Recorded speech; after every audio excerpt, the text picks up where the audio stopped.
Hey, welcome to the Master Your Mix podcast. My name is Mike Indovina, and thanks for hanging out today. Today, my guest is Ben Greenberg, and if you're not familiar with him, Ben is an engineer based out of New York who works out of a studio called Circular Ruin. And he's someone who has been in this industry for a long, long time, getting started as early as 11 years old, which is wild to think about. But in today's interview, we talk a lot about Ben's determination to break into this industry and his journey from being an 11-year-old just interested in this stuff to working with a Grammy-award winning engineer at the age of 15, and then moving on beyond that to work on some awesome projects. He's worked with artists such as Danny Elfman, Depeche Mode, Drab Majesty, and a whole bunch more. He's worked on film scores and just so much awesome stuff. He's got a really wide range of genres that he works on too, everything from jazz to heavy metal and in between.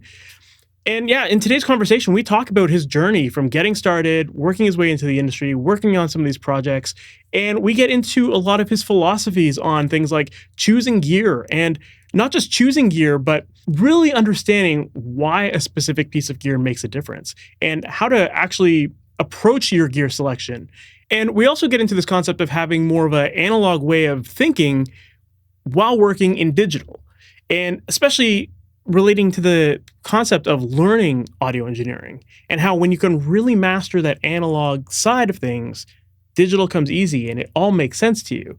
But if you're just getting started these days in digital, there's a lot of noise out there. There's a lot of things that can be really overwhelming, a lot of things that are confusing, and that might not make a lot of sense unless you understand the analog way of working. So this isn't an episode where we talk about like that classic analog versus digital, which one's better debate. It's not about that. They both work. And as you'll hear, Ben uses both. But we really get into tapping into the mindset of learning this stuff and becoming an expert at what you do. And how once you learn this stuff, you can actually take on a less is more approach to working in digital. Whereas, most people tend to overdo it in digital because you can. But as you'll hear in this interview, Ben really thinks about things in a way of like, how can I actually do less? Which isn't laziness. It's actually a much smarter approach. It's actually a way that gets you better results faster, believe it or not. So yeah, I think there's just so much good stuff in this interview that you're going to find really fascinating. So let's just jump right into it. Ben Greenberg, thank you so much for being on the Master Your Mix podcast. How's it going today, man? Oh, it's going good. Thanks for having me. Awesome. For people who might not be familiar with you and who you are, what you do, and all the cool projects you've worked on, and ultimately how you got into this stuff, can you give us that background? Sure. I got started when I was a teenager. There was a studio in downtown Brooklyn that's now in Queens. It's called Systems 2. It's run by a total genius named Mike Marciano. And he and his brother Joe and Joe's wife Nancy were kind enough to take me in as a teenager. And Mike really taught me 90% of what I know and still use today. He's a brilliant engineer. He's still out there making beautiful records. He taught me about microphones, about signal flow, gain staging. He taught me how to edit analog tape. He taught me how annoying light pipe is. He taught me he taught me how to work with difficult artists. He came up, I believe, in South Brooklyn working with like a lot of the early hardcore bands, Agnostic Front, Carnivore. He had a platinum record for Typo Negative on the wall that I'll never forget. But by the time I got there, they were doing a lot of Blue Note. They were doing a lot of jazz and a lot of stuff like that. So I really got this kind of full genre, introduction into how to work with different types of music and how to make it sound good. The coolest thing about working there was that when I started in 2000, they had just installed their first Pro Tools control surface in their Studio B. And I think it was maybe the first one that existed at that point. And nobody knew how to use it. They were working on DA88. They probably had 8 DA88s all synced together. It was a total nightmare. They dropped sync all the time. It sounded terrible, but it was the standard format and they made it sound good. But nobody knew Pro Tools. And I had grown up with like an early Windows PC that had the free version of Cakewalk on it. So I learned how to use the pencil tool and how to edit MIDI and stuff like that. And just like basic digital DAW multi-track recording from a really young age, I was interested in it. So I was able to sit down in front of their Pro Tools system and just jump in and start making work happen. And they were all, I think, surprised that a 15-year-old kid was really gung-ho about it. So they just, I would help set up Studio A session. And if it was a big session, they would have me in there all day to help out and run and do whatever they needed. But if it wasn't a big session, I would set up and then I would go to Studio B, and I was running sessions for them at Studio B with clients like unattended, like on my That's own. amazing. As a 15 and 16-year-old kid, I can't imagine what these people thought when they walked in, and it was just like a little teenager, like, hey, I'm going to make your record. But I got to work on a really broad variety of music. I got to work on, there was one project that was like a radio play, that was like a 2-hour radio play with sound design and tons of dialogue editing and score. It was like a re-record mix, basically. And I was just sitting there, 15, 16 years old, like working on it for 2-3 weeks straight with these people every day. And it was a real education. And I feel really fortunate in particular about the timing of that, because 2001, that was right at the end of the conventional traditional studio system. That was right at the beginning of Napster. That was right at the beginning of MP3s. That was right at the beginning of huge shifts, which meant huge shifts in access for people that wanted to learn how to do this stuff. And nowadays, here in New York, I mean, there are barely any studios that'll take in an intern in the first place, let alone let them stay in the room, teach them how things work, let them learn by observation, let them learn hands-on. That doesn't happen really as much anymore. That's why podcasts like this are so important. It gives people a one-to-one insight into how to actually do things. So, so that's really how I got started. I was already a very precocious musician, playing in a couple bands, playing shows out of town, and I already had a 4-track at home.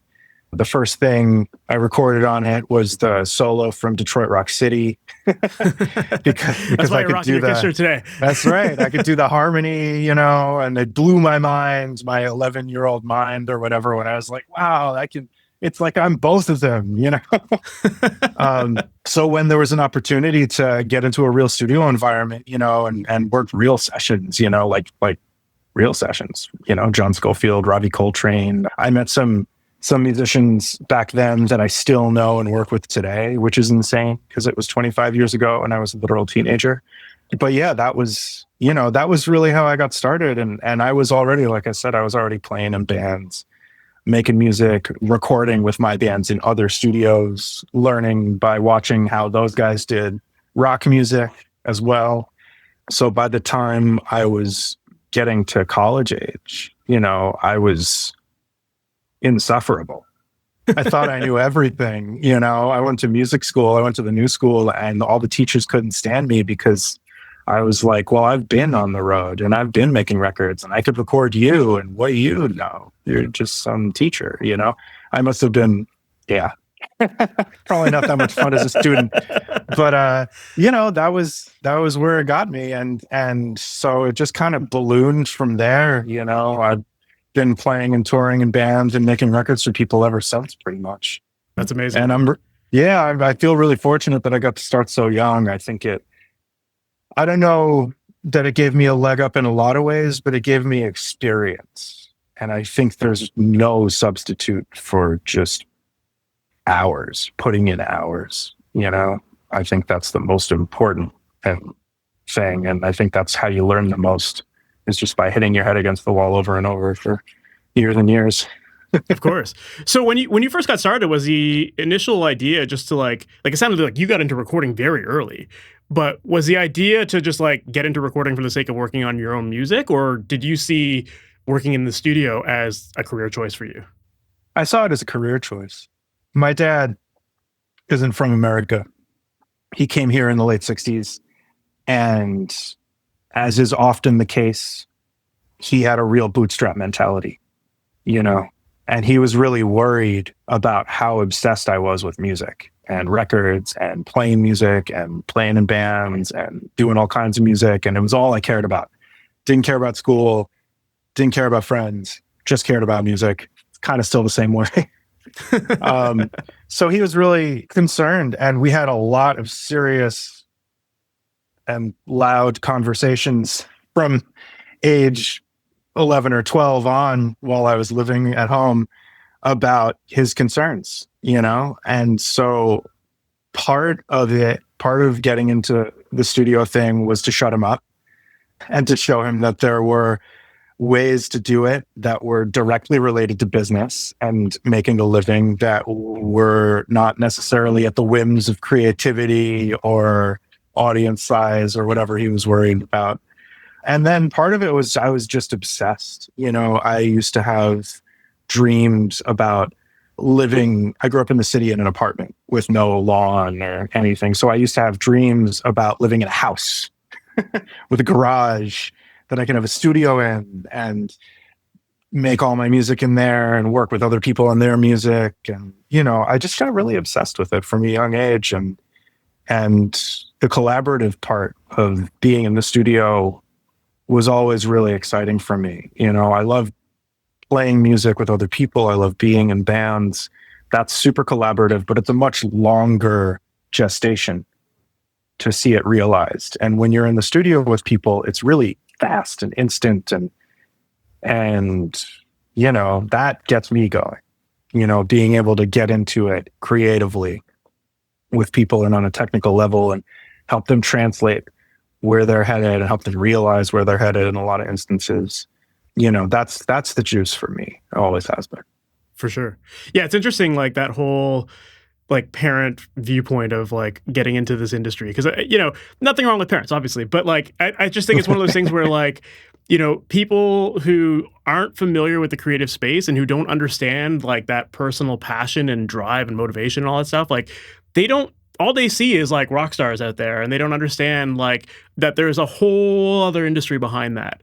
And if you are serious about this, you're going to find your way into those different jobs. And it might not be that you're a musician. It might not be that you're even working in a studio, recording music. You could be doing film. You could be doing commercials. You can be there's so many other different areas for audio that someone who's passionate about it's going to find, right? So absolutely. You could wind up as a in-demand tech, which the world needs more and more of desperately right now, as a lot of that ancient wisdom, goes away with folks from bygone eras.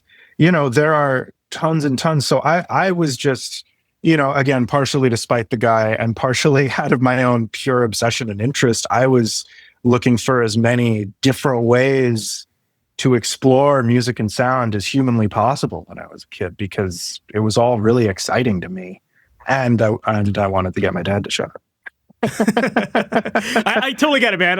I keep telling my parents one day I'm gonna my vision is that I'm gonna be accepting a Grammy and I'm gonna be hey, I told you so on stage, just to rub it in their face. I had a moment like that when I was in my 20s. I was invited to join this band, and they were really musically abstract and challenging group, but we got a write-up in the New York Times, and that was a big vibe shift with the old man. Overnight, my mom was he saw it. He was very, very proud. And I was oh, okay, cool. We're making inroads here. We're starting to see the bigger picture. That's good. Yeah, absolutely. It's always those little wins that you need to rub in your family's face whenever you can. I remember our band got on the radio once, and I was called up my mom. I was Mom, you gotta listen to the radio. Just don't ask questions. Just listen, tune in the station, and shut up. Yeah. I should also say that my mom was super supportive from day one, and now they're both super supportive and wonderful people. And, same here. I'm not bitter. I'm not bitter about my family either. It's going to turn into a therapy session of us both just venting about our traumas of growing up. I started really young, so it's inextricable. You know what I mean? It's just a part of it. Absolutely, man. I totally get that as well. So, yeah. well, speaking of starting young, you did talk about working with Mike Marciano at 15, which is super young. How did that connection come about? To be a 15-year-old and land in the studio of a Grammy Award winning engineer, I imagine that's not an easy thing to come across. So how did that connection come about, and how did you ultimately get in the room with them? Well, it was a bit of persistence, and it was a bit of privilege. I had a music teacher who's a really talented jazz saxophonist named Tom Christensen, who had recorded with Mike a number of times. And I had asked him about, studios, places you think that would take in a young kid, anything music related. It wasn't my first job. When I was 13, I worked at Lifebeat, which was a nonprofit raising awareness about AIDS. They did tabling at concerts here in town and stuff like that. And after that, I worked at a PR firm called Girly Action that's still around, based here in the city. They do great work. So I was really trying to find any way in that I could and asking everyone I could, and Tom was like, well, there's this place. And I was like, okay. And I put it on the list, and I was going through, the yellow pages and finding every recording studio I could and calling everyone I could. And most of them were like, call us when you're legal, call us when you can buy smokes and we'll talk about it. But Mike, probably because of the connection through Tom, was like, sure, come on in and let's see if there's room for you here. And they were, I don't know why they agreed to it, but they agreed to it. It was very nice of them. That's amazing. Well, another thing you mentioned was that, Mike worked in both the heavy genres and jazz as well. And to this day, you do a lot of the same thing too.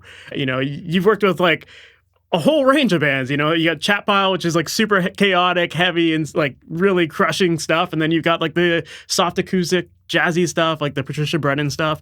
So, it seems like you've been classically trained in jazz as well, and you've also got that affinity for the metal side of things too. So when it came to like starting to work on projects for other artists, did it ever cross your mind that you needed to niche down to one style versus another, or was it always about just like working on whatever kind of caught your attention? I think it's really the latter. I've never really shined to the social aspects of music. When I was a kid, the first band I was in was a lot of fun, and we did a lot of stuff, and that was very cool. And almost everyone from that band is still really actively involved in music, which I think is amazing because we started when we were like 12, but we weren't cool. We would play at CBGBs on like, door polling gigs with 6 bands, and we didn't know any of the other bands and stuff like that. Like, we weren't cool. We were like a weird noise rock band. We weren't like a cool hardcore band or like a fashionable dancey punk band or like anything that was part of a scene at the time. So we were out there on our own, and that's always sort of been how I've felt about my place in things. Was like, I have a lot of respect for the social dynamics that occur within music and how they can lead to great things happening. But I've never wanted to center myself in those because they're adjacent to music in my mind. And I really just care about music and sound. And I've realized that more and more as I've gotten older.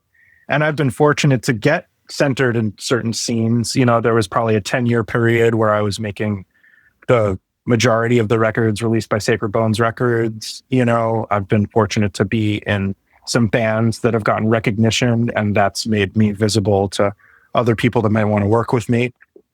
But that stuff always felt secondary from like a really young age. And I think I'm really fortunate for that as well, because I think most people come up in a scene, especially in rock music. People come up in a scene, their friends are into stuff, they're partying, they're hanging out.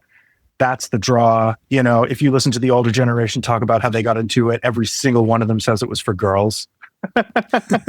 They wanted to meet girls. It's where the girls were, right? By the time I was, getting of age and getting active, it was not as much about that anymore because of video games and skateboarding and other things that were attracting girls.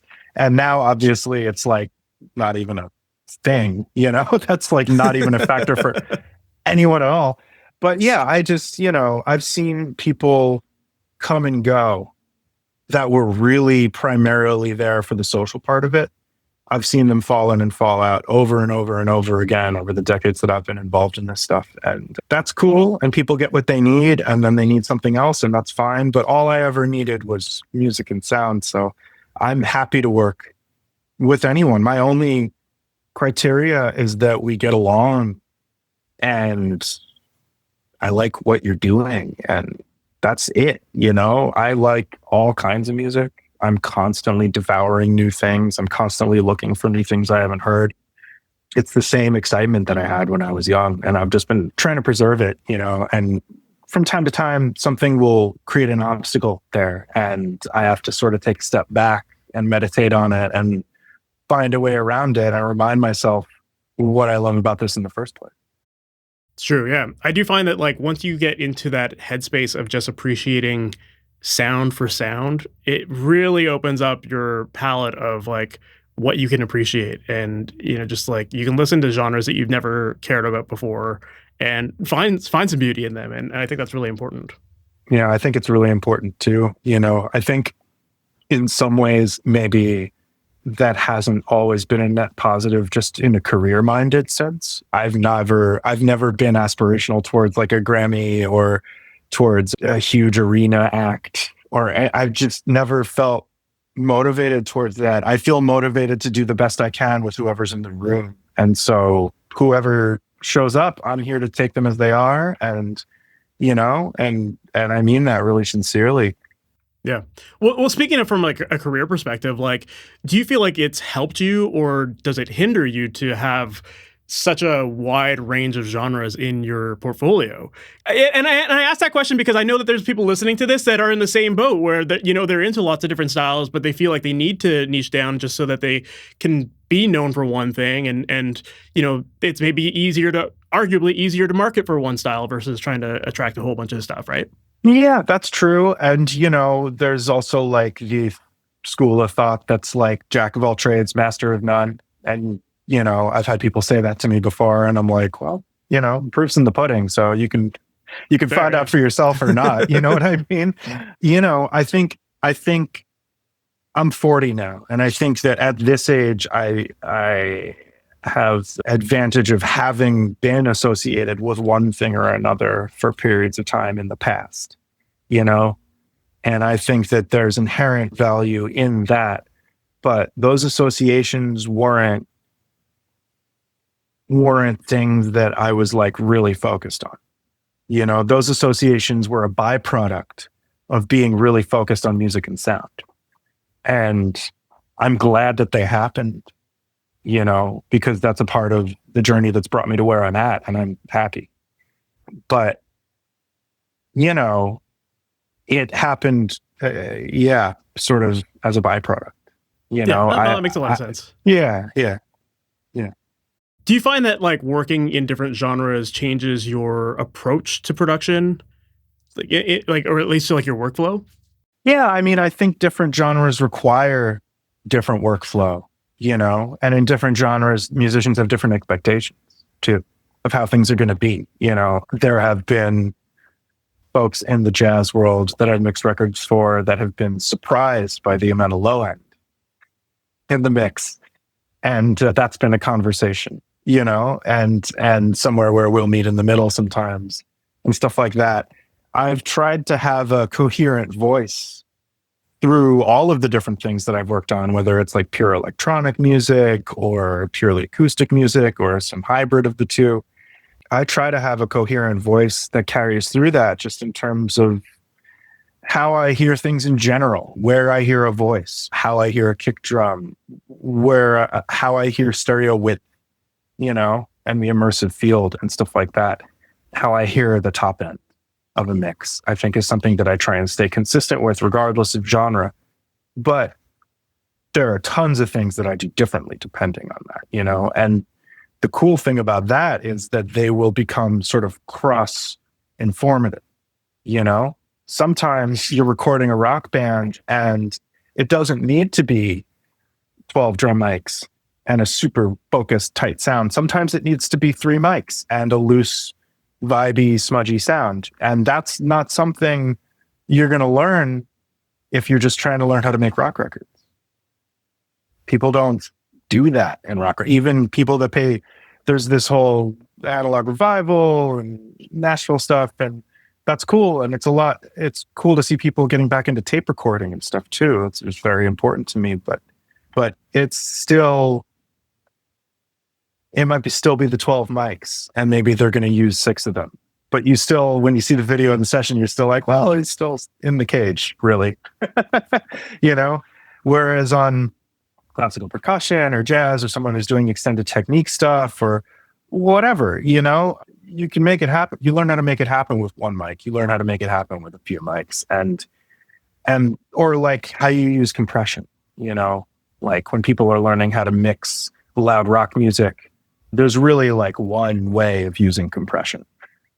It's fast, it's full on, and that's cool. And that has its place in lots of things. And sometimes in another genre, that comes in handy if you want to surprise people and throw something right to the front of the mix, and vice versa. Like I mix a lot of film score. You're never going to use compression like that in a film score unless you're doing something really aggressive, but that's the exception.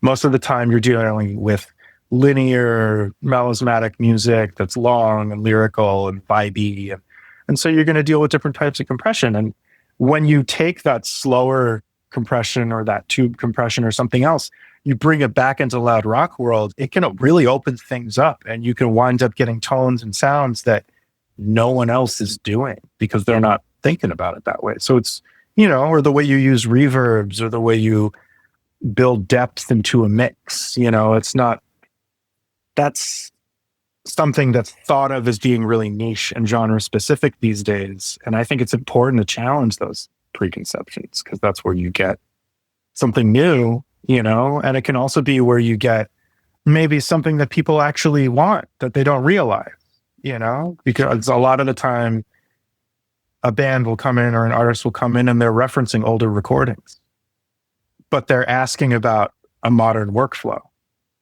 And you got to reconcile those things. Yeah, I hear that all the time. Yeah, right? But I want that vibey 60s thing. But also, can you put 16 mics on the drums?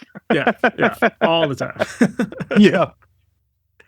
Or it's just like, I think a lot of times it's like people's influences come from like older eras or different genres, and then they're listening to their mixes, comparing it to like modern mixes, and they're like, why does it sound different? It's like, well, you told me your influence is like this, like, so it changes your approach, right? You need to understand those like extremes of, how the production industry has shifted from decade to decade or genre to genre, that kind of thing.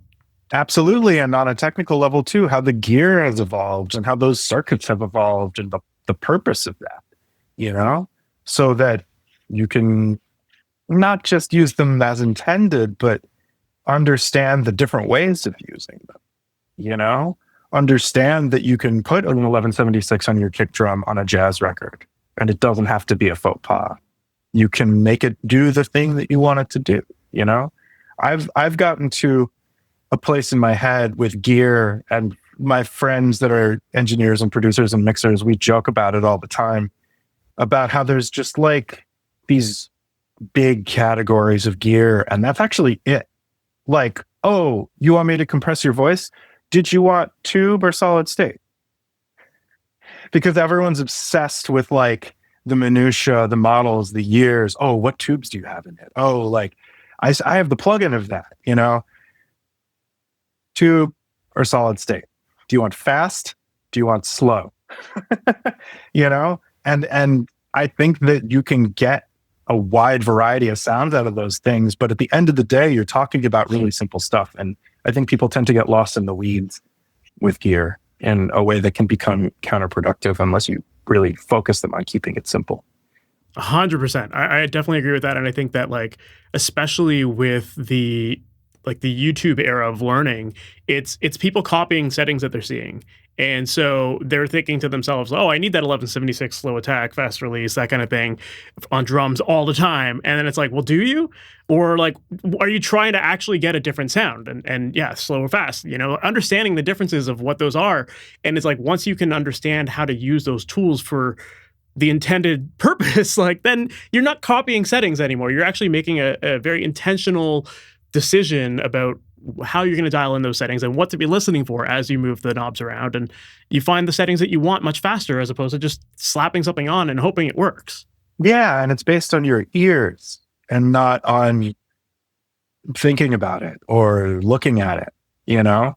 Once you learn, like, as an example, since we're talking about it, once you learn how to hear when the 1176 starts to catch the drum, once you internalize that feeling of what you're actually hearing when it happens, then you can work 10 times faster because you're not staring at a VU meter or copying settings, you know? And there's something else to this as well, which is like the whole mentality of learning by looking and learning by watching videos and learning by... People get obsessed with gear in a way that's unhealthy. They look for cheap solutions, right? And that's how you get people buying like a 500 series thing that's supposed to be an 1176. And they're like, but I got the thing. Technically, it's the thing, you know? And they're not using their ears, you know? And I'm not saying you can't make something sound great with that, but like, you know, like, are we going to talk about the Warm Audio 1176? Or are we going to talk about the Hairball? Because there's a huge difference and it's worth it. Absolutely. You know? Yeah. Yeah. Absolutely. Yeah. Don't even get me on that one. That's a soft spot for me. I've gone through a couple, I've gone through a couple of Warms that did not work, and I got the Hairball, and it was just like, oh man, such a big difference. Did you pull the knobs right off? Because I've pulled the knobs right off some Warm Audio stuff in my time. Mine didn't even right off in my anyway. Oh, there it is. Yeah, come on. It's just like, come on. I'm not saying everything should be a, you know, we have the Heritage Fairchild. We didn't buy the $300,000 one on Retro Audio or whatever it was. You know, that's ridiculous. And the bubble of the gear market is ridiculous. And that's doing damage in the same way, where it's pushing people more and more towards these cheaper alternatives that they think are comparable, you know? Well, if anyone from Warm is listening to this, I'm not talking shit. I'm willing to change my mind, and that was many, many years ago. So I'm talking shit. I'm talking shit. I think they're making it harder on people that are trying to learn about this stuff, actually. Honestly. But, you know, whatever. Everyone's got to make a buck. Respect. I mean, they're all different flavors, right? And I do, like, I have worked in studios that do have the Warm stuff, and I've used it, and it has worked. But I also know what to expect out of it. So again, it's coming down to like knowing what to listen for, right? And when you know that, you can pick the right tool to help you get that sound that you want. So yeah, and it's back to that whole mentality of people think that there's like a set way of doing things, or like, oh, if I check all the boxes, then I'm doing it right. You know, like you don't have to compress the snare drum. Is that a crazy thought? I think to a lot of people that's a crazy thought, but like you literally don't have to compress the snare drum, like ever. That's up to you. That's a personal choice. A lot of the time I don't, you know? And I feel like that is a way of thinking that most people don't consider at all. You know, I think most people get something to mix and they immediately start lining up their plugin chains. And it's like, are you making decisions even, you know? And are they based on what you hear, you know? Of course. It's funny, like just looking at my own mix template and just like the evolution of it over the years, it's totally going backwards where like it had been loaded up with so many plugins, and now I'm just like, why do I don't need to compress the snare. Like that, like snare is one of those things where it just like it was by default always kind of in my template. I would have an 1176 on it or something like that. And now I just find myself like never going to it and just bypassing those plugins. And it'll probably just be wiped from my template at some point, you know? Like as you get more comfortable with this stuff, you realize like what you really do and don't need. I go by what I get sent and I build something off of that every time. Every time. I'm not going to say every song because I will import data sometimes, but every record gets a fresh, clean slate. I think that's actually, for the way I work, I think that's important. But, you know, I know that it can speed things up, and especially when people expect a specific result, certainly that's the way to go. But I try not to work with people that expect a specific result. It's one of the things I like about it's one of the things I look for in people that I'm going to work with is a collaborative spirit and, an openness to trying things outside of their immediate references, because that's where you're going to, I've never been super interested in recreating. I did a lot of recreation when I was learning, when I was a kid, and I acknowledge that I got to start a lot earlier than most people. So I got to move past that in my mind earlier than a lot of people. But I don't want to recreate anything. I want to treat everything as something special and new and with the potential to be totally different from everything else. I think that's important. I think it's really important. Yeah, for sure. So then when you start a project or you start a mix, like what's that process normally look like for you? Oh, that's a good question. Well, tracks lined up at 0, hit play, listen to what's there, listen to the reference, think about what's working for me and what's not. With certain styles of music, I often wind up getting rid of a lot of tracks. There's usually, I don't know, twice as many drum mics as are actually needed, especially with guitars.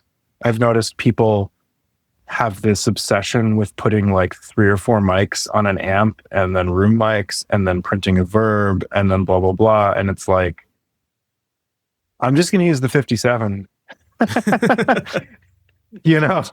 just going to use the 57 and boost 300 and 5K and put it in the position that it needs to be in. And then if it needs ambience, we'll see where we can pull that out of. But unless it's a recording where everything just sounds awesome at 0 already, I'm probably going to remove something, with vocals too. I can't look at another photo of a singer singing into like a forest of microphones in front of their face. To me, I see that and I'm like, this is a phase nightmare. What are you doing? I like, this is not just my favorite band, but it's a life motto too. Keep it simple. That's like, I think that's, for my ear, that's what gets the most compelling result. And often the biggest and loudest and most powerful result is the simple capture of the right sound, of the right performance, of the right source. And then you work with that, So I just try and start simple. I think about what are the bare bones that I need for this to hold together as a mix. And I work from there. So, that usually means this doesn't apply to all music, but I have a loose hierarchy in my head that I usually go by, which is like vocal, kick, bass, everything else. As long as those things are holding together, everything else is going to fit around it. It's music. It's designed that way. People go a long way to try and create a feeling of space or create a feeling of size in their tracking. And sometimes it works really well.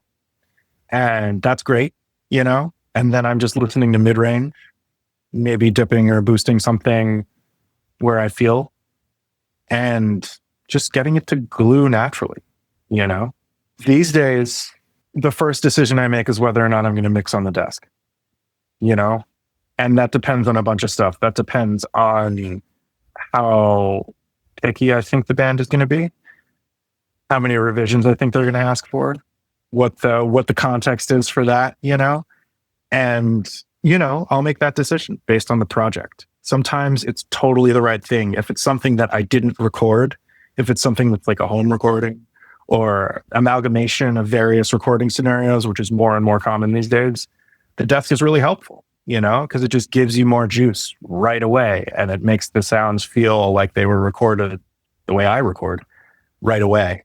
And then you can make more decisions from there.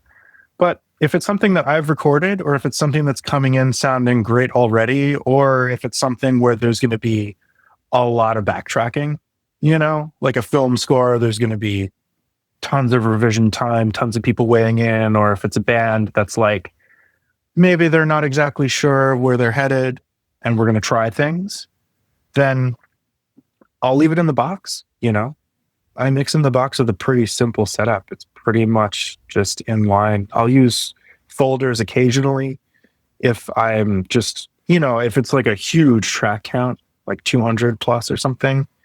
Folders come in real handy in those situations, just for visual organization. But otherwise, I like to just leave things simple and plain as they are and just take each track one at a time and think about what its purpose is, if it needs to be there, how I can help it out. I try and do as little as possible, like just on an intellectual level, because I find the more thinking and doing and touching and stacking I do, I'll come back to it the next day and I'll be like, well, I need to get rid of all that. It just made it smaller. So I really like, the more I do this, the more clear and obvious it is to like just little moves and just do it with level and do it with panning and do it with simple stuff. Maybe we only need one reverb, maybe we don't need 6. It really, it's program dependent for sure. I love that you mentioned volume and panning, because it's like, so often I find with a lot of the students I work with, it's like their natural instinct is just slap a plugin in, like EQ or compression or whatever. Like that's whenever they hear something wrong, they immediately go to a tool for it. And I'm like, just use your volume. Like, your kick is giving you problems. You don't need to add more low end to your kick. You just need to turn it up. It's like sometimes that's the easiest thing, but we tend to like take volume and panning for granted and we just kind of dismiss their importance. But those are the simplest tools we have and some of the most impactful ones we have too. Absolutely. I think that's a result of people learning only in the box, right? Like nobody talks about the fact that in the DAW, your faders all start at 0. They don't start all the way down. They start at 0. That's not how it is when you mix on a desk. You got to push things up and check them out and be curious, get into it, and that's a huge difference. And something else nobody talks about, or at least I don't hear people talking about, is like the stereo image in a DAW is like a specific thing, and it's different DAW by DAW, and it's different than the stereo image of a desk, and every desk has a different stereo image, and it's much wider, and I think working in DAWs for younger folks has led them to reach for plugins more often than not, because they take the fader and they take the pan knob as a given. Like, is it a mono track? It's panned in the middle. Is it a stereo track? It's hard panned to the sides. The fader's at 0. What do we need to do here? It's like, and like you said, those are the simplest things, and they're the most impactful things. And like, if there's something you're not getting out of the kick drum, turn it up, or maybe turn something else down, Yeah, even these days, like I find myself panning things in a lot more too, right? And like, people would always talk about LCR panning, and yeah, sure, I bought into that for the longest time, but now I'm realizing like the value of like really pulling things in and then spreading them out when they need to. And but like you said, it's like when people just see things already panned out for them, or the fader is in a certain spot, they just assume, okay, that's where it's supposed to be.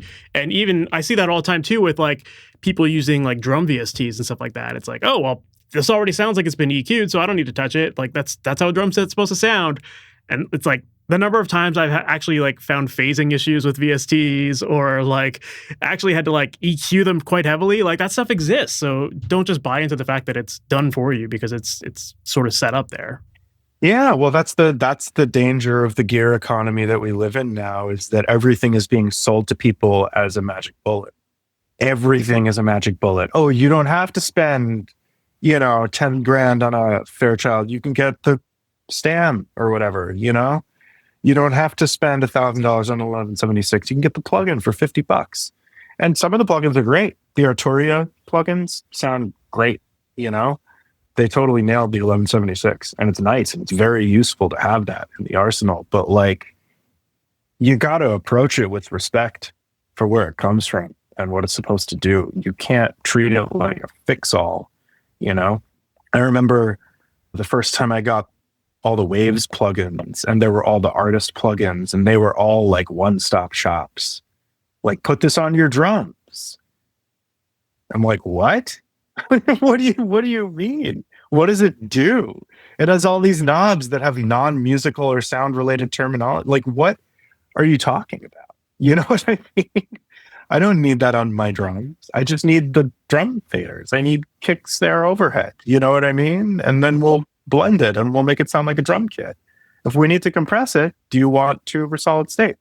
It's fine. It's enough. It'll make you You know what I mean? And who knows what those things are doing? And I think things have gotten so much farther in that direction in certain instances, and I find myself sometimes reaching for things with that mentality of like, well, this will fix it. It never does, it just adds a layer to things. It just adds more. And if you keep adding and adding and adding, eventually the wheels are going to fall off the thing. How often do you find yourself buying new plugins these days? If I get excited about something, I'll buy it. I bought that Black Salt audio gate because it's insane. The silencer. I saw the video and I was like, oh, cool. Like someone finally put a filter after the gate.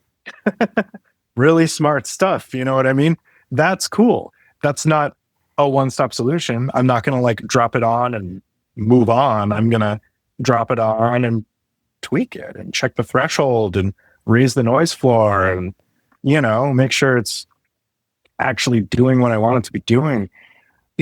Usually it's out of curiosity. I got that SoundRadix Auto Align 2 plugin because I was very curious about what that could do, and it's really amazing. It's not something I use 100% of the time, for sure, but if you want a really modern drum sound without having to add all the compression and stuff like that, it will do that. It will give you that perfect, almost fake sounding contemporary drum sound just by lining up your transients, or it can be a quick fix for lining up a bass DI and a mic, stuff like that, so those are functional and I appreciate that, but that's all I really look for, like I'm a Pro Q guy. You'll see that on a lot of tracks in my mix and not much else, it's the most effective and easy to use EQ, I think. And, the dynamic EQ stuff is incredible. The multi-band de-essing capacity, the sidechaining capacity, it's great, and it's transparent if you need it to be, unlike 99% of plugins on the market. So I just look for function, Occasionally there's like a doodad plugin that'll do some crazy shit that I get excited about, but that's consumerism, right? That's a sparkly package, and you'll use it on a couple things, and then you'll be like, okay, well, I don't want this to be the only thing I use, so maybe I'm gonna look for another doodad, Like you started hearing Crystallizer on every single record like 10 years ago, and it was like, okay, like, do we want to even use it again? Like, or at least do we want to use it in the classic Crystal Echoes way ever again? Is anyone going to want that? Has it been totally done to death? It's funny you mentioned that plugin. I literally yesterday opened it up for like the first time in years. Yeah. I feel like everyone kind of got soured off on it because it was a really impressive doodad. And then you hear it on every single record released by the Beggars Group for 10 years. And you're like, well, maybe it's time for a new sound, Yeah. I mean, it's a cool plugin. Soundtoys is awesome. They do great stuff, and certainly Crystallizer can be used in lots of other creative ways that are not the way you normally hear it used. And occasionally I will do that, use it actually as a pitch shifter, use it actually as a granular delay, It can add a cool ambience to things, but the whole octave jumping, I mean, does the world need more of that, Yeah, it's a very specific application for it, for sure. Yeah. Well, it sounds like I think I'm on the same page as you when it comes to buying plugins. It's like, if you're going to buy them, they have to really serve a purpose that you like, a specific purpose that you need it for, or it's like a speed-based thing. Like, is like, like Auto Align, is it going to help me work faster? Like, to me, those are worth spending money. I don't need more EQs for the sake of having different EQs. Like, if something helps me get a result faster, like I've definitely bought EQs for the sake of getting results faster because I just like their EQ settings and whatnot that are like already kind of predetermined. Like that makes sense to me. But like, am I getting a better sound out of it than if I use like Pro Q or something like that? No. It's just a little bit more work. Yeah, exactly. Like I don't think I ever need another EQ plugin. I don't think I ever need a new compressor plugin. There's like 3 that I'll go to, depending on the vanilla or chocolate preference of of what's necessary. But, that was something where I was buying them for years, trying to find one that sounded good. And then at some point, in the last 5 years or so, I think probably because of the way those companies are using neural networks to train their programs now, the quality just went through the roof all of a sudden. And now it's like, okay, cool. Yeah, maybe the Michael Brauer Kazrog big tube compressor plugin actually sounds like a BA6A that I've used in the past. So yeah, that's a lot cheaper than buying a BA6A. Maybe that's worth the money, But it's like, do I have like usable, functional, realistic, good sounding solid state and tube compression? Cool. I don't think I need anything else like ever again. If I was going to start from scratch and build a mix room, I would probably buy like 5 things, Yeah. And that would be it. I wish that like with Pro Tools or any DAW for that matter, that like the more frequently you use a plugin, the higher up on the list it just appears. So you don't have to go scrolling through things. And then if that happened, I would realize like just how many plugins I don't use. Yeah, right. I feel like scrolling through the list reminds me of how many plugins I don't use every time. I've gotten really into the search option in the plugin menu. I'm just like, I don't want to look at all that. Studer, Fairchild. That's it. Give me that's it. Yeah. Some DAWs allow you to have like your favorites list, and I appreciate when you can select that because it makes your life so much easier. But yeah, sometimes I think you can do that in Pro Tools. You can do like a target plugin or whatever for mono or stereo, but I think it's only 1 or 2. I think you can actually do like up to. I think you can do more. I think you can do like 10 or something like that. I think if you hit shift and then click on a plugin, it automatically moves it to like the beginning of your, like when you click on the insert menu, it just pulls it up right at the top. So I think it's either shift or it's command and click. One of the two that does that automatically. But yeah. Thanks for that. Yeah, I'm going to look at that because I am sick of looking at the huge list of plugins. There's 3 of us here at the studio. So between us, we probably have every single plugin ever made at this point. And, it's cool, I guess, but I use 5 of them. So, yeah. Absolutely. Yeah. Well, one thing I wanted to shift gears to a little bit is just talking about a specific project that you worked on that I'm really interested in learning a little bit more about. And that is the Danny Elfman solo record that you worked on, Big Mess. And I'm very curious to learn more about that because I feel like, to me, that record seems to kind of be a perfect blend of all of the stuff that you work on. For people who don't know Danny Elfman, he's obviously like a very famed composer. He's got lots of amazing music from the film side of things and his own solo work as well, and his bands and stuff too. And to me, that record just it has like the heaviness, it has the abstractness of like the jazz records and stuff like that, and a whole bunch in between, all the film stuff. So what was it like to work on that record, or how did that project come about? I mean, that was an amazing experience through and through, honestly. That was one project out of a number that I worked on with my studio mate, Randall Dunn, who you should totally talk to because he's been a mentor to me for years, and he's a total genius and an incredible mixer and engineer and producer. And anyway, that came about through Randall. He got the call and we did it together. And it was 3 weeks of mixing or something like that. We FaceTimed with Danny every day. And that in and of itself, like I would have done it for free just to get to talk to that guy about music every day because he's like the last great Russian romantic composer. You know what I mean? He's like directly out of that lineage of Tchaikovsky, Shostakovich, Rachmaninoff, he's directly out of that lineage, just in terms of the writing and the orchestration in particular. Huge track counts, obviously. You'd have full orchestra, multiple passes. You'd have VST strings underneath that, filling it out. You'd have 100 tracks of vocal chorus as backgrounds that were like, I think all Petra Haden, which is insane. I have no idea how much time she must have spent layering all these vocals for this record.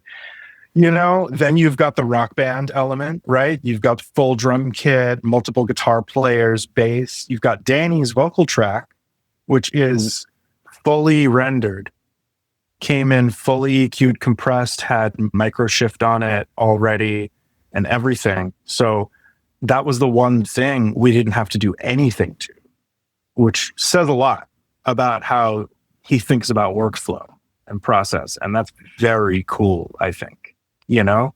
And then you'd have a whole synth world. You'd have 70 tracks of synth. So getting all of that to sit together, yeah, I mean, it's like all my interests in one place. It was an amazing, really, like it was an incredible experience. The music was really challenging and really interesting. And getting to work with someone who's just on that level of talent was inspiring and really educational. I feel like I learned something new every day just by listening. Just by listening to, oh, now we're mixing this section of the strings, and wow, that's a really interesting voicing, and oh, that's a really cool way to resolve that chord progression. And I never would have thought of that. Like he just dropped out this one bass synth, and then everything shifts its feeling, and you know, just on an arrangement and orchestration level, like masterful. And I had never worked with someone on that level just of musical talent before. That was really, really inspiring, you know, and the things that he would ask for from the mixes were always really insightful, you know, and the suggestions he would make were always really smart and they always worked. And 9 times out of 10, he would ask us to affect a change through subtraction. He basically never asked us to add anything. He basically never asked us to turn anything up. It was always, I want to hear a little more of this mallet percussion section, and I feel like the castanets and the violas are kind of speaking over it a little bit. So can we just back those off and then ramp them back up to the end of it? And we'd be like, yeah, sure. And like, lo and behold, the mallets would just come right out, you know? And it's just the level of experience there was breathtaking, you know? And every time he opened his mouth, I learned something. It was really, really special. Yeah. Yeah. I imagine that when you're that deep into the composition and understanding every single element that goes into it, then from a mix perspective, yeah, like you would be able to just like quickly jump to the thing that you know, like the instrument that you know is the problem, as opposed to like someone who maybe isn't so familiar with that world of orchestration. You might be like, somewhere in the strings there's an issue, maybe. Absolutely. And beyond that, people that work in different genres that deal with much smaller orchestrations often have no idea why they don't like what they're hearing. and you'll get someone being like, well, it's kind of muddy, and you're like, well, you all tuned down to drop F and you're playing different lines. You know, and then you suggest things and you try things until you get clarity, you know. Danny knew every centimeter of what was happening in that music. Like, I can't imagine how his brain works. You know, I've worked on a lot of music. I've written a lot of music. I've been able to keep a lot of complicated music in my head for different projects simultaneously at times. I have no idea how he kept all of this in his head and on that level of detail, you know, where he just knew exactly where to go every time. And it worked every time. And he was so kind and generous and respectful to work with, you know. And it was really, that struck me the most because he's a legend. And he doesn't have to be cool, you know? He doesn't have to be nice. He doesn't have to do anything he doesn't want to do, man.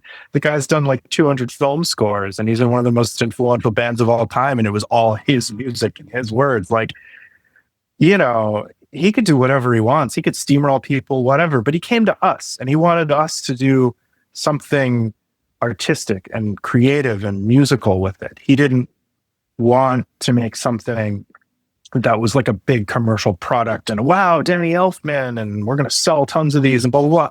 It was the music that he heard in his head, you know, and it was challenging and abstract at times and really gorgeous. And he was not afraid of that at all, you know? I think that's why he named the record Big Mess too, isn't it? Like, I think I read that, like, it was just like a whole cacophony of ideas in his head, and he was just like, let's just slap it together. It's one big mess, whatever, right? Like, absolutely. And he'd been working on a lot of this music for a really, really long time. You know, he hadn't released anything under his own name that wasn't a film score in decades, you know? So yeah. And it was an opportunity for him, I think, to collaborate with a lot of artists that he really loved too. And that's very cool as well. You know, seeing the remix record come out and all the names listed on it. And I could tell that it made him really excited to connect himself to younger musicians that he really respected and believed in. And not a lot of folks in his position would do that either without it being a really obvious commercial play. And for him, it was really just the stuff he was into, you know?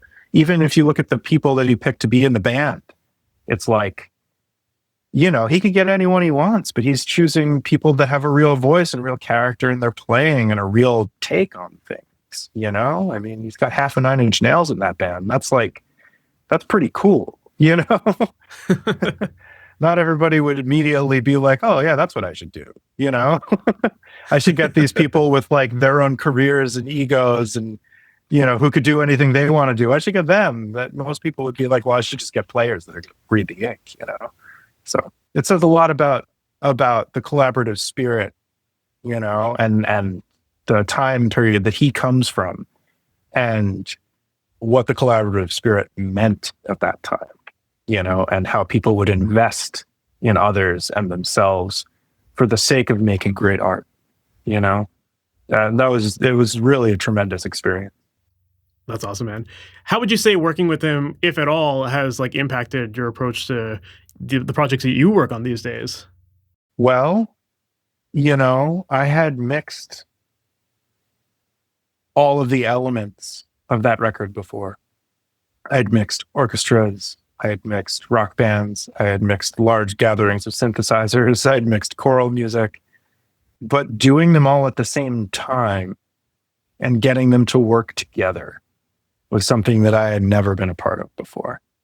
So it forces you to do less, you know? And it was a real crash course in not overdoing it, you know, and picking your battles, picking your moments, being like, okay, here's the climax of the piece. So we're going to work towards this, you know, and that's where we're going to put the energy. And the rest of the time we're going to let it be, you know, especially when tracks come in sounding that good. Because, you know, he has insane resources, insane facilities, insane synth collection, insane mallet percussion and world percussion instrument collection, access to, you know, incredibly high level symphony orchestras that are recording at the, you know, the peak of what people expect. When things come in sounding that good, it can almost be confusing as a mixer because you're like, well, what am I supposed to do? You know, you come up and you come up working with artists that maybe are working in a lower fidelity range or home recording or whatever, and the job of the mixer is often to make things sound good in the first place. When things come in sounding fantastic, you got to really think about, okay, like what can I actually do to aid this? You know, how can I be of use in this situation? Because if I try and make this sound good, I'm going to make it sound worse because it already sounds good, you know? And so it really helped me focus on doing things with patience and being really careful about the decisions I make and doing less and letting things unfold in a mix instead of trying to force them into a shape. Because, like I said, his arrangements and orchestration, I mean, those were the mix, you know, things coming and going and the dynamics and everything was read and performed to perfection. You know, his standards are high, you know, so it already flowed. It already had a shape. So how do you respect that shape and give back a mix that's going to make people happy, you know? I think that really just highlights the importance of all of that work pre-mix, you know, like everything from the arrangement to the recording and getting the right performances, all that kind of stuff, like just how important that is. And yeah, it's kind of funny, like what you said there about like, it almost makes it harder as a mixing engineer because you're not used to, we work on so much shit all the time that it's like, it's so rare to get something where like, what do I do with this? Like, it's so good. Yeah. How do I approach this in a way that treats it with the respect it deserves? How do I add something without adding anything? You know, those are really important questions. And I feel really lucky that I've been in situations where those are the questions I'm asking instead of how did you make a snare drum sound like that? Or like, is that supposed to be a guitar or whatever the questions might normally be. The breadth of experience that was what I got the most out of, just listening to him talk about music and what he was going for and how he was getting there. That was really, I feel like there's a lot of that I've carried with me across everything since then, regardless of genre, etc. How do I bring the most out of this without overdoing it by, what's the least amount of my hand I can put on this to get a great mix out of it that feels like something I did, Of course. Yeah. So then if you had to sum it up, like what in your mind ultimately makes a great mix? Well, I think it's almost intangible, honestly. I think it's one of those things where when you hear it and it just brings you in and you can get lost in it. I think a lot of mixes push people, a lot of mixes sort of impose themselves on people. And I think a lot of mixes don't get to the point of doing that even. I hear stuff and sometimes, and I'm like, I can tell that it wasn't mixed with experience. It'll sound like everything's on top of each other. Everything's pushed right up front. Things are in stereo, but they don't feel immersive. I think a great mix has depth, like a third dimension of depth where you can really feel things in a 3D space. Yeah, that's what I look for. Even for the stuff that's supposed to be flat. For the stuff that's supposed to be super loud, super flat, super in your face, you still, I think, are supposed to hear depth. If you listen to Slayer's Seasons in the Abyss, that record has depth. Those mixes have depth. It's a loud ass record with tons of guitars and it's very in your face, undeniably, but there's so much space and air and you can feel it, as soon as you put it on, you're like, oh, wow. And it makes it feel bigger, actually, Mm-hmm. Well, I think the depth just comes from so many of those early decisions going into the production and figuring out those arrangements and figuring out like what's filling in this frequency range or whatever. Like that's how you're creating that separation. That's how you're creating that depth and making it feel wide or 3D and deep and all that kind of stuff. It's just, it's largely arrangement stuff most of the time. Yeah, I totally agree. It's writing, it's performance, it's how it's captured, it's people making decisions every step of the way. And I think that has become more difficult in the pure digital realm because there are so many options and you can leave all the decisions for later if you really want to, That's why you get 24 tracks for a drum performance from people all the time. And it's like, I know every time I say this, the number gets bigger, but but it does. It does though. It does. Every time everyone's like, oh, we got to have the dirt mic and then the front of kit mic and then the back of kit mic and then the far rooms and the near rooms and the mono room and the mono over and the stereo rooms. Like, what are the drums doing? Like what are the drums doing in the mix? Do you need big kick, big snare, big toms? Okay, we're going to focus on close mics. Do you need a drum kit in a room? Okay, we're going to focus on the room mics that sound good and the overhead combination that feels right. And, what do you need? And I just see people not committing to things, not making decisions over and over and over again. And yeah, when people have the faith and the confidence and hopefully the experience to make those decisions from the jump, that's when you get something that feels bigger and cooler, I think. Yeah, absolutely, man. Dude, I love that. Man, this has been an awesome conversation. I've really enjoyed chatting about all this stuff, and there's so much more we could go into, I'm sure, but I want to be really respectful of your time. If people want to learn more about you, maybe even work with you, what's the best way for them to do that? CircularRuin.com. That's the studio. Circular Ruin. That's me. That's Randall Dunn. That's Arjan Miranda. We're the crew. We're the family. We're always here, and we're always available. So please check it out. Awesome, man. Well, again, thank you for doing this. I really appreciate it. Dude, thank you so much for having me. It's been really fun.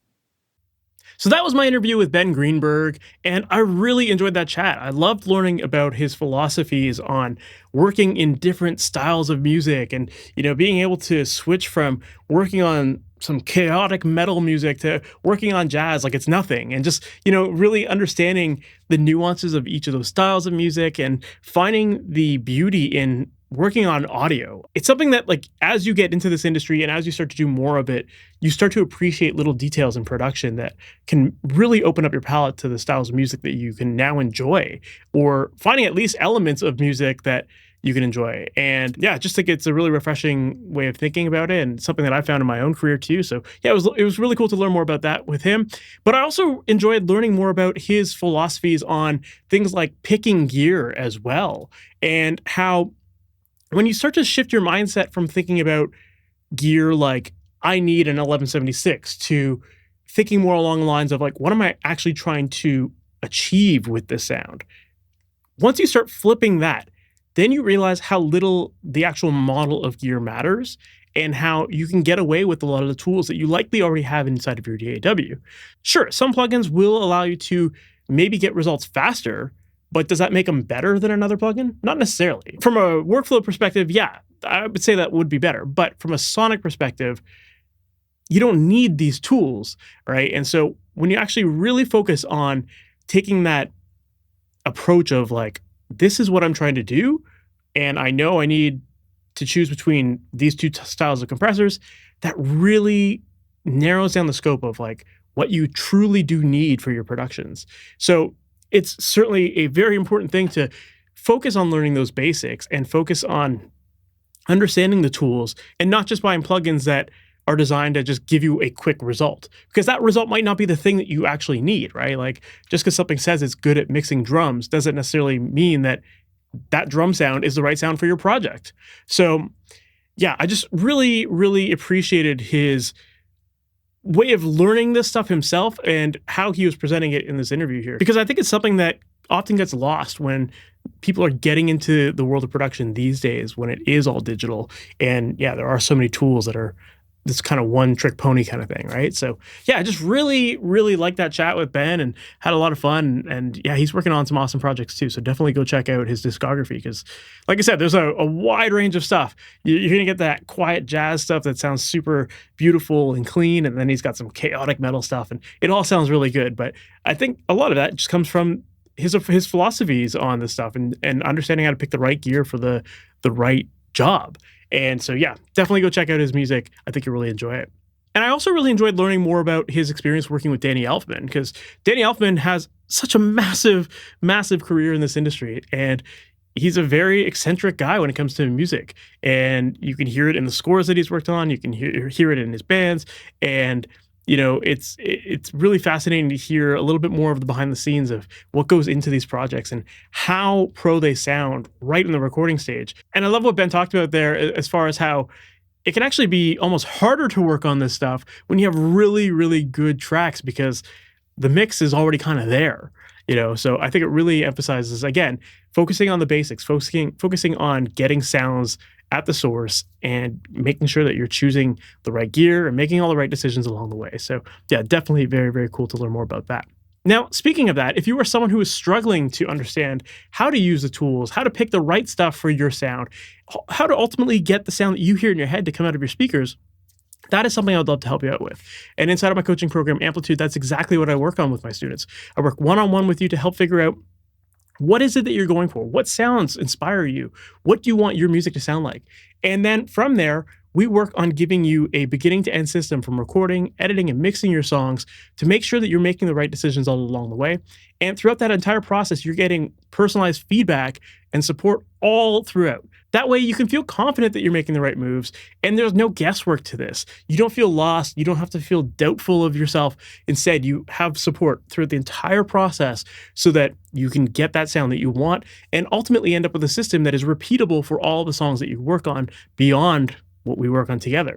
So if you're interested in learning more about this program, make sure to check out masteryourmix.com/amplitude, and you can find all the details there. And on that webpage, there's a button where you can click to apply for the program and to hop on a call with me, where I'd love to learn more about you and your music and what you're working on and what your goals are and what's working for you, what's not working for you, and ultimately come up with a plan for you so that you know exactly what steps are needed to help get your music to the next level. And if it seems like something I can help you out with, then I'd love to invite you into the program. I'll show you around and show you exactly what's included and everything.